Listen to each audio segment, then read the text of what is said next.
Hi guys, I'm Jay. I'm Sherry. Welcome to another episode of Project Analysis. Today, the project that we're going to be talking about is Canberra Crescent Residences. So this is actually the facade of the project, and here are some brief information about the project.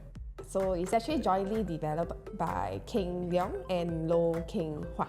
So both are developers with a lot of experience. I actually developed a South Bank, Paya Lebar Square, and One North Residences to name a few lah. So for King Leong, they actually specialize in high-end luxe project, but they are also heavily involved in the mass market projects. And some of King Leong's projects are Principal Gardens, Avenue South Residences, and also the closer one, Canberra Crescent, would be Watergardens. So for this project, it's 99 years, and then we have 376 units here and 4 blocks of 12-storey residential tower. The key thing about here is that the plot ratio for the existing projects in the area is actually up to 5 stories, like Watergardens and also another project called Komodo. The unique thing is that this one has a higher plot ratio, so they can actually build up to 12 stories. So there's actually a Sky Garden at Block 55 and Block 57. And they also have a childcare center at the first story of Block 51. And the thing about this childcare is that at the moment, we still do not know whether it's going to be sold or rented out. If it's going to be rented out, then there is a possibility that some of the renter will go towards the maintenance, and this may be beneficial for future owners because the maintenance might be a bit lower than usual. So for this project, right, the estimated TOP of this project is April 2030. And then of course, we also have the car park lot is about 1:1. One bedder we have 0.8% only, which is only 3 units. And then the 2 bedders, it is about 24%. And then for 3 bedder is 52%, and 4 bedder will be 22%, which means that we have more 3 bedders in this project. So for this project, we will be actually talking a lot about the 3 bedders. Of course, we also go through the layouts for all the other bedroom types. So here we are facing the Canberra Gardens, which is the landed house facing. And then of course, we're also very close to the new Bukit Canberra Sports Hall. They have actually facilities like badminton court, basketball court, table tennis, volleyball, and also pickleball. Not only that, they also have 6 lanes of a sheltered swimming pool with 8 lanes lap pool. So they also have these 3-kilometer running trails as well. We also have this polyclinic and a senior care center, and of course hawker center. So the thing is that around this project there's a lot of amenities. So if for families, there's a lot of places for you to have your activities and a lot of convenience for this project lah. And this is actually how it looks like from the Sky Garden.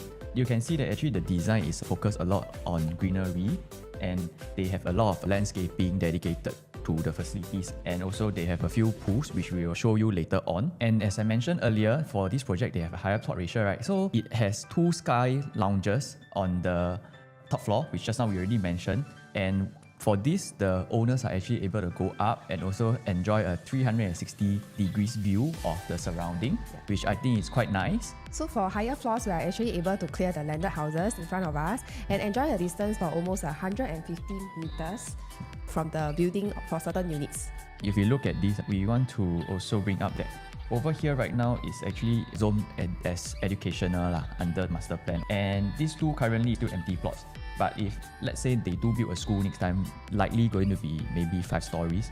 And for units that are facing this side, you can actually choose units above level 7 or level 8. Then you should be able to clear the school for an unblocked view until the next building, which is 150 meters away.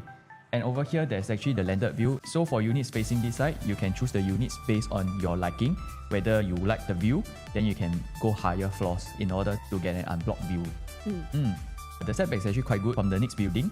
And over here, you can see that there's a pool over here, and another pool over here, and a lot of the greenery lah. I think it's quite nice for a small project like that. And this is how the Sky Garden looks like. So they just want to let you have a feel. If you stand at the Sky Garden, this is going to be the view that you can enjoy. Landed and a lot of greenery. And then on the Sky Lounge, which is the Sky Garden, they also have facilities. So it's not just a viewing deck. They have facilities like the barbecue pits, they have the yoga deck, and also they have the jacuzzi. So for this location, it's actually quite convenient. It's only 10 minutes walks away from the Canberra MRT, and of course the Sembawang CC, and then of course the Sheng Siong, and just now you mentioned the Bukit Canberra Active SG, and then Canberra Plaza, and also the Sembawang Shopping Mall as well. So around this area, there are actually a lot of amenities. Very convenient location. and also within walking distance to MRT. And around this area, there's also a lot of HDB, which we will touch on this, which means that there will be interest from HDB upgraders also. Here are some of the schools that's available. Within 1 km, we have Wellington Primary, Sembawang Primary, and also Townsville Primary. And within 2 km, there's also other primary schools, and more notable one would be Canberra Primary. For secondary, we just briefly touch on.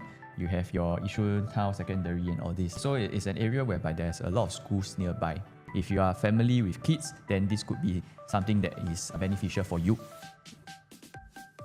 And this is the site plan. So they have a lot of facilities. And what we want to bring up is that 74% of the site area is dedicated to greenery and facilities, which means that the whole project, they actually have a lot of spaces other than the houses itself that is dedicated to landscaping, greenery, and the land size is actually quite decent. So if you are someone who likes to have a walk at night, you can actually even just walk within the condo itself. Yeah, you don't have to go out. You can just walk and jog inside the condo lah. And over here, they have 2 pools. This is the lap pool, 50-meter lap pool. Then they have a family pool over here, and also just now we mentioned there's facilities on the top level of Block 55 and Block 57. So Sherry, looking at these 2 articles, what do you think of this project? Do you know about the take-up rate during the Watergarden and the Komodo time? Yeah, actually in 2021, the take-up rate is actually quite strong as the entry price is very attractive because Watergarden actually sells 60% at launch day and Komodo actually achieves 74%, which I think is quite high lah. Then also the group of buyers preferred to live at this area because they actually announced Bukit Canberra, which we mentioned about the active XG, is actually contributing more to the demands over there lah. So this is an area where Singaporeans also like to stay as well. Yeah. It's like for family profiles. Yes. So for this project analysis, before we go into the further details of the layouts for this project, we want to touch on the supply and demand for this Canberra area. As we know, there are a number of ECs in this area, and it is one of our biggest concerns because for ECs, right, they are actually priced lower than condos, and this might actually affect the resale demand for the owners next time when you want to sell, right? So if you look at these numbers, what do you see? I think there's a lot of 3-bedder ECs around also, like a lot of competitor. But for 2 bedrooms, not a lot of supply, right? Right. I think we are not too concerned about 2 bedrooms. Because for this area, because you know that for most newer ECs, they actually do not build a lot of 2-bedders. And for older ECs, then they actually build 2-bedders. That's why we are not too concerned about the 2-bedroom supply in this area. So for condos that TOP less than 10 years, there's only 109 units of 1 bedroom. Then for the EC, don't have. And then for 2-bedroom, there's only 477 units. And for ECs, there's only 124 units. So the supply is actually quite low for 2-bedders. But if we look at the 3-bedders, for condos wise, it's 577 units. And for the 3-bedroom units for ECs, which already MOP and within 10 years, we have 2,156 units. So this supply is actually quite substantial compared to the 2-bedders and the 1-bedder. Then of course, for the 4 and 5-bedders, they actually don't have a lot of supply over here also, which we will touch on later on as well. And we want to talk more about this 3-bedroom because for the huge supply from ECs, we want to emphasize that it is not about the supply that we are actually the most concerned about, but we are more concerned about the selling price for the EC.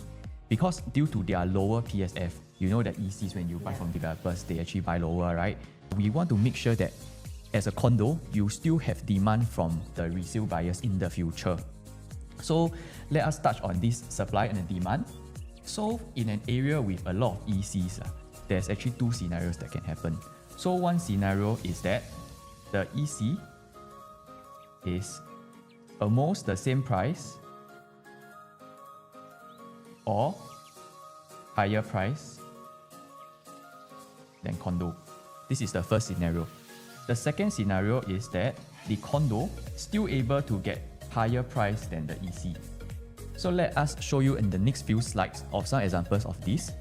So we have taken Jewel at Buangkok and Canberra Residences. So it's just side by side. For Jewel at Buangkok, it's actually a condo, and then for Canberra, it's actually an EC. And if you look at the average prices over here, for Jewel at Buangkok, is about 1681, and for Esperina it's 1605. So you see that actually the prices are actually quite near. And of course the EC Esperina actually sold from developer at a lower PSF, but they are able to catch up to the price of this jewel at Buangkok. This is the first scenario. Second scenario, we have Tapestry and Arc at Tampines. So these two projects are in Tampines. Tapestry, average PSF about 1657, and then for Arc at Tampines at 1340. So there's a substantial gap, which means that buyers are still willing to pay the premium for a condo in this area. And then we want to take a look at what is the situation right now in the Canberra area, since we are talking about Canberra Crescent Residences. So the comparison they will be using will be Watergardens, which is the newest condo that has TOP, the Visionaire, which is the latest EC that has just MOP. And you can see that for Watergardens, the average price is 1782, and then for the Visionaire is 1354. So for Watergardens, right, buyers are actually still willing to pay despite it being $400 more expensive. And we know that for Canberra area, there is actually demand for condos, and we want to show you and explain roughly why this is happening. So for Watergardens, one of the main reasons why buyers are willing to pay more for condo development is because of the design and the whole feel of the project. So if we compare Watergardens and the Visionaire, although the land size is around the same at about 27,000 square meter, the number of units for Watergardens is only at 446. And for Visionaire, the number of units is actually 632. And we can see that for the facilities of Watergardens, it's actually more spread out and also less dense, and more spaces are actually dedicated to greenery and facilities. That's why for an area like D19, which is the Hougang, Sengkang, Punggol area, right, with a lot of ECs and condos, only certain projects that have very good design or unique selling point will allow them to stand out from the rest. For example, we have Water Town in Punggol, which is an integrated project. So for buyers, they will just pay the price that they feel the property is worth, because they do not know which projects are actually condos or which projects are ECs. And we want to bring it back to the Canberra Crescent. So for Canberra Crescent, it's actually developed by the same developer as Watergardens. So we are actually fairly confident that the landscape and the finishing will be just as good as Watergardens. And with 74% of the site dedicated to landscaping and facilities, there's actually a very high chance that it will command the same level of demand from resale buyers in the future. And also one more thing to take note is that Watergardens is actually low-rise, and for this Canberra Crescent, it's actually considered mid-rise, so 12 stories. And this will be another added advantage for Canberra Crescent owners in the future. But one thing we want to mention is that even though based on the stats right now we see for Watergardens, the price is actually accepted by buyers, even with a lot of EC supply in the market, it may still take a longer time to sell off the units, as there are more options for buyers in the resale market to choose from. So this is one important point for anyone who's interested to get a 3-bedroom unit in Canberra Crescent. They need to be aware of this as well. So let's go to the layout comparison. So now we will compare our 1-bedroom first. So for 1-bedroom itself, right, we only have 3 units in the first level. So for buyers that are looking at this affordable 1-bedder options, right, whether it's for own stay or to kickstart a property investment journey, this is one of the units that you can consider. The quantum is likely to be like 800k at around 2,000 PSF. So maybe we can just go through a little bit on the layout itself. So we actually have this walkway to the kitchen area, and then of course we also have this enclosed master room, and then living space is about 2.8 meters. I think it's quite decent lah. And then of course we also have a dining area here, and we have a master toilet here which have Jack and Jill. So for anyone who is interested to kickstart your journey at very affordable price, this is one option for you, because at 800,000+ right now, I don't think the cheapest 1-bedroom in the market is like over 1 million already. So for buyers who are interested, you can actually consider this unit, but there's only 3 units. So we will not touch too much on this. So next we want to compare our 2-bedder. Basically we have this compact and premium unit. So compact unit is 2 plus 1 toilet, but the premium unit will be 2 bed 2 bath. So for the layout itself, I will go through a little bit. These 2 layout here is about the same. It's actually mirror image. So this is the 2 bed 1 bath here. So walking here, we actually have a kitchen and then a dining hall area here. And this layout is a dumbbell layout. So we actually have the bedroom at the side, one at the side each. And there's a special thing in this layout. Actually, we have this washer and dryer that's located at the balcony area. I think this is quite unique. You don't really see this in the market. Yeah, I think quite rare. And for this washer and dryer, the developer actually built carpentry work for you. So they have dedicated storage space for you to put your washer and dryer. And for this project, it's harmonized. So your aircon latch is actually not charged to your GFA. And then another thing is that over here there's actually a small storage space for you over here. They call this the study. I think it's going to be a storage space lah. Yeah. So this is the 2 bed 1 bath layout. Compare it to the 2 bed 2 bath. So 2 bed 2 bath I think is almost the same, but then of course the kitchen is actually a L-shaped kitchen. And then of course we also have a study area also, which means you still have more space for storages. Same thing here, we also have this washer dryer at the balcony area. And then I think the space is all almost the same. Yeah, the space is around the same. The distance is 2.8 also for the living room.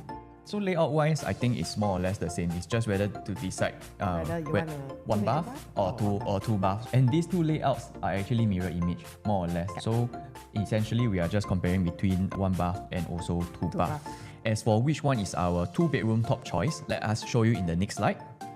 Because the two layouts are so similar, right? We had to compare the ROI to see which unit type actually has more demand and offers better ROI. And with this, we will use the transactions at Watergardens to compare. So for the 2 bed 1 bath will be highlighted in blue over this side and the 2 bed 2 bath over this side lah. So comparing the ROI for both, we took an average of the prices over here. So the average price for the 2 bed 1 bath is 1.014 million. With this, we calculated the down payment, assuming that you're taking a 75% loan, is around 278,000. The average profits is about 130k. The ROI for the 2 bed 1 bath is about 47%. This is based on your capital, your down payment. And for the 2 bed 2 bath, the average purchase price is about 1.128 and estimated down payment based on 75% bank loan and 30 years loan tenure is 311,000 plus. And the average profits is 236k. So the ROI for the 2 bed 2 bath is around 75%. So our top choice based on the ROI would be 2 bed 2 bath. So again, because the layouts are so similar, that's why we have decided to use the ROI and the demand to actually choose which option is better for you. But of course, if you want to get a 2 bed 1 bath, you still can get it because it still offers decent ROI in this area. And because of the low supply for 2-bedroom, there will actually be demand in the resale market also. So now we have already chosen our top choice for our 2-bedroom based on the ROI. We also want to share with you on our accepted price point for this 2-bedder in Canberra Crescents. Because we already know that for Watergardens, it's actually a non-harmonized project, right? And there is actually a transaction of 1833 that's already been transacted in the resale market. So it means that it has already been accepted by resale buyers, right? And in order to know what is a safe and fair price to enter for Canberra Crescent, we will take this transacted price of Watergardens and convert it into the price after harmonization, as there's an estimated reduction in the saleable area of about 6 to 8% for harmonized project. So for this case, we will take 7% as average, and because Canberra Crescent is a newer development, we will actually add on a 5% premium on that as well. So if we take the transacted price for Watergardens is 1833 multiplied by 1.07, which is the harmonized, and then another 0.5, which is the premium, we will get this PSF, which is 2053 PSF. So we feel that units below this PSF is a relatively safe entry price for buyers who are looking at the 2-bedders for these Canberra Crescent Residences. And the reason why we want to do this, right, is because we want to make sure that the price gap between Canberra Crescent and the latest and newest MOPEC is not too big, so that it still remains attractive for buyers in the resale market. And that's why we have done this, and that we feel that this is the PSF that is actually quite safe to enter.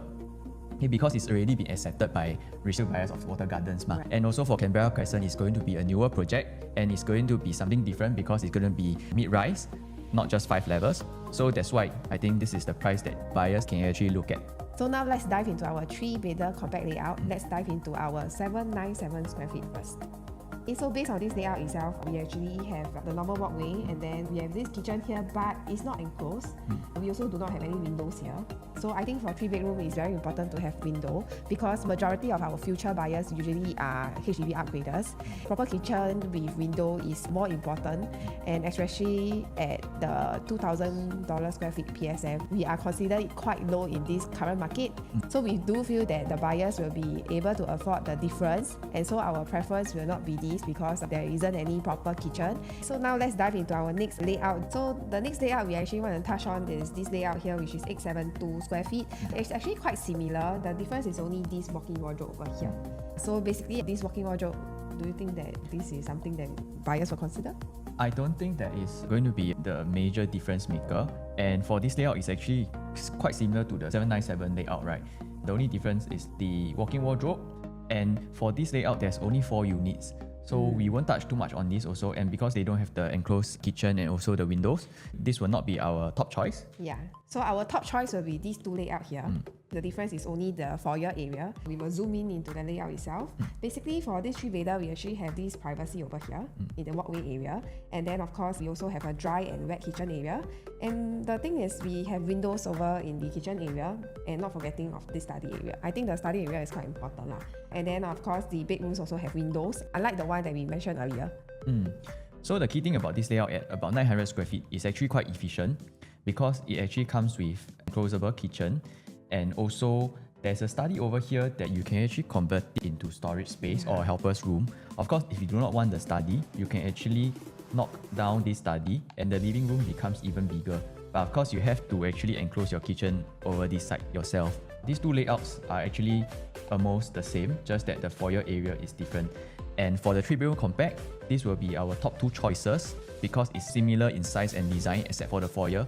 It depends during launch what is available and what is the price. And for this area, we feel that the view is also very important because there will be a lot of buyers buying for own stay, because I think this area really have a lot of families looking at it because there's a lot of HDB around as well. So we advise any buyer to buy a unit that actually has a decent view and distance from the next building. And if a buyer wants to buy a unit that is facing the school, like we mentioned earlier, you get something that has higher floors so that you're able to clear the school in the future as well. So that's all for our 3-bedroom compact. Then for this project, they have the 3-bedroom premium. They are actually similar, just that the home shelter is designed differently. And these 2 3-bedroom premium layouts are going to be our top choices because at 100 square feet more, this is 990, right? They actually have a proper dry kitchen over here with an island, and then you have one more home shelter over here for storage, and you still have the study over here.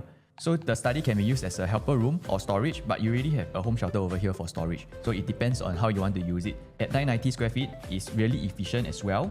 And for families, if you need more storage spaces, then I think that for 100 square feet more, you get a proper dry kitchen with an island, you get an additional home shelter for storage, and then you have one more toilet, and also you get a wider living room at 3 meters. Just now the previous compact is about 2.8 meters. We feel that this layout is the most efficient out of the 3-bedroom layouts. For this area, like we mentioned, there will be a lot of upgraders, a lot of people buying for own stay. That's why we feel that this layout at 100 square feet more, you are paying for usable space and efficient space. We feel that it's worth it. And these 2 will be our top choices for the 3-bedroom.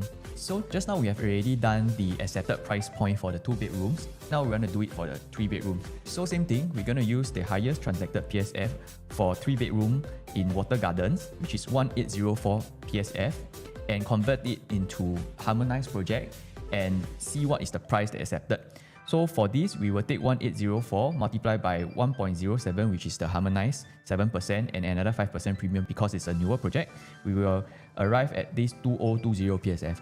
So for the 3-bedroom, we feel that below this PSF is still a safe entry price for buyers looking at 3 bedrooms. And another thing that we want to mention for 3-4 bedders for Canberra Crescent is that there are actually 2 more upcoming ECs which will obtain its MOP in the future, which is a Provence and also Park Canberra.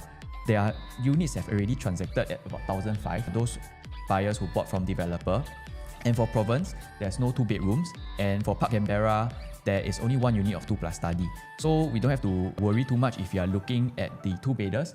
For the 3 and 4 bedders, we want to mention is that because for these upcoming ECs, right, they are likely going to transact in the range of 1,007 to 1,008 because they bought at 1,005 from developer, which means that when Canberra Crescent actually obtains its POP, the gap between the newest MOP EC is still within an attractive price range for buyers who choose to buy Canberra Crescent instead of Provence or Park Canberra, because At right now, if you buy in at 2020, next time perhaps you want to sell at 2002, 2003. If Provence and also Park Canberra is going to be selling at 1008, the price gap between the newest ECs and also Canberra Crescent is still within acceptable range lah. Same thing as Watergardens and also Visionaire, because that one has about $300 to $400 gap. So this is one thing that we want to bring to attention as well. For 3-bedders, although the supply is huge right now, but we do feel that if you buy in at a safe entry price, is still actually quite safe because of this. Okay, so we also want to go through the affordability for the HDB upgraders in Canberra area. So recently, actually, I sold a HDB around there. Yeah, I think the profitability that they get is quite sick lah. So I just want to share a little bit. So you can see, right, in our Canberra area, for the 4-room flat, actually going at about 700 to 800. Yeah, it's actually quite crazy. So averagely, 4-room flat at that area, actually my client bought that place at 300,000. Our average selling price around that area is about 720k. Yeah, so it's actually quite high for a 4-room flat lah. So estimated proceeds, right, they actually have 420k in cash, and whatever CPF they put in for this house for 150k. Haven't add on whatever CPF they have currently in their OA itself. So the total down payment they have to upgrade to a private property is 570k. So in Canberra Crescent, let's say we are going for a 3-bedder at 883 square feet. So for 2,050 PSF by 883 square feet, we will actually get 1.8 million. The down payment is 510k. So for this 3-bedder for 990 square feet, for 220 PSF for 990 square feet, we will get around 2 million lah. The down payment will be about 569.5. So you can see, right, basically for the 4-room flat owners, right, they actually can down pay at 570,000. Not actually topping up cash. They can just utilize the sales proceeds plus the CPF they get from the sale of their HDB. They are actually able to comfortably buy a unit here in Canberra, which means that this is going to be very attractive for buyers who wants to upgrade to a 3-bedroom or even a 4-bedroom in Canberra Crescent. But of course, these prices that we have calculated are based on the prices from developer right now, estimated prices. In the future, it's likely going to be higher for these owners who will sell in the resale market. But just now, as we mentioned, this is just based on the sales proceeds. They will likely also still have cash on hand and also CPF that they still have in their OA. So it actually is very affordable for them to upgrade. Yeah. And of course, we also haven't go through the 5-room owners lah. So basically, 4-room owner already can be able to upgrade. So how about the 5-room, right? Yeah, so which means that this is actually going to be an attractive and affordable option for HDB upgraders. Now that we are done with the 3-bedrooms, let's go into our 4-bedrooms. For this project, they have this 4-bedroom compact, which is at 1163 square feet and also 1173. These two layouts are quite similar, so we will use this 4-bedroom compact and compare it with the 4-bedroom standard. These two layouts are actually similar, just that the bomb shelter is slightly different design. Let's go into this compact first. We prefer the standard because for this compact, there's a study over here. If you want to knock it down, there will still be this beam over here. We feel that there's not as much flexibility as the 4-bedroom standard, whereby the study is over here. And for this standard, you also have a wider living room. And if you choose to knock down this study, which you can, the whole living space actually becomes bigger. And at only 40 square feet more, because this is 1163 and this is 1216, you actually get a bigger living area. You still have your study, you still have your bomb shelter, and also you have one more toilet over here.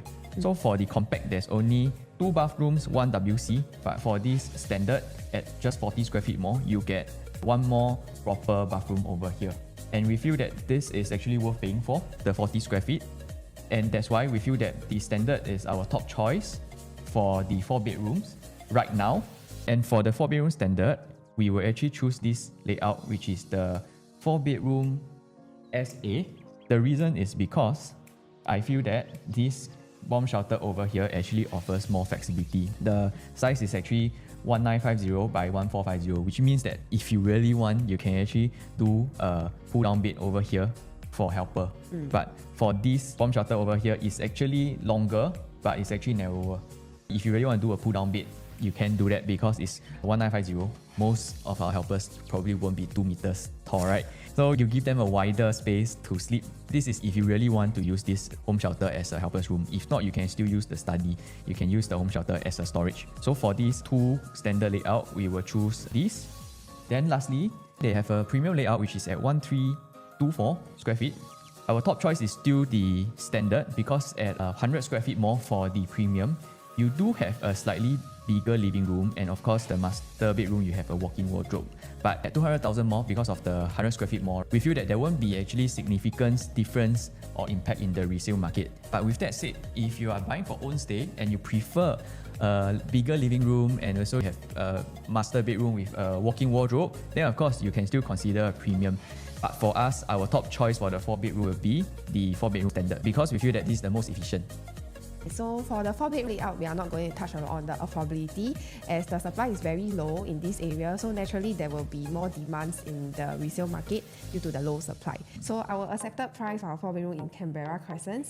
So for Watergarden at Canberra, actually we have transacted 1,789 PSF already. So for Canberra Crescent, after harmonization, based on 1,789 PSF by 7% harmonization plus 5% premium, we will get about 2,004 PSF. I think this is something that we feel that it's a safe entry price for buyers looking at 4-bedroom. So lastly, we want to wrap up. We want to show the supply of the 4-bedroom in the resale market that is within 1.5 km of Canberra Crescent and 10 years old and below. So there's actually 10 resale projects with only 57 listings for this whole area, which is within 1.5 km. So actually this supply is actually very low in the resale market. So for buyers who are looking at the 4-bedrooms, it's actually quite safe because of the low supply, and there is actually demand from HDB upgraders because we have really touched on the affordability.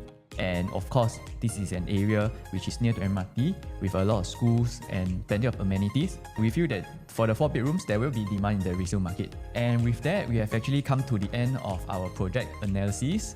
We hope that you enjoy our content. If you have any questions, feel free to contact us. If you like our content, please do subscribe to our channel and also share our videos with your friends. And upcoming, we are actually going to be doing a lot more videos on the CCR area, which is the core region. And we hope to see you very soon again. Thank you. Bye-bye. Bye.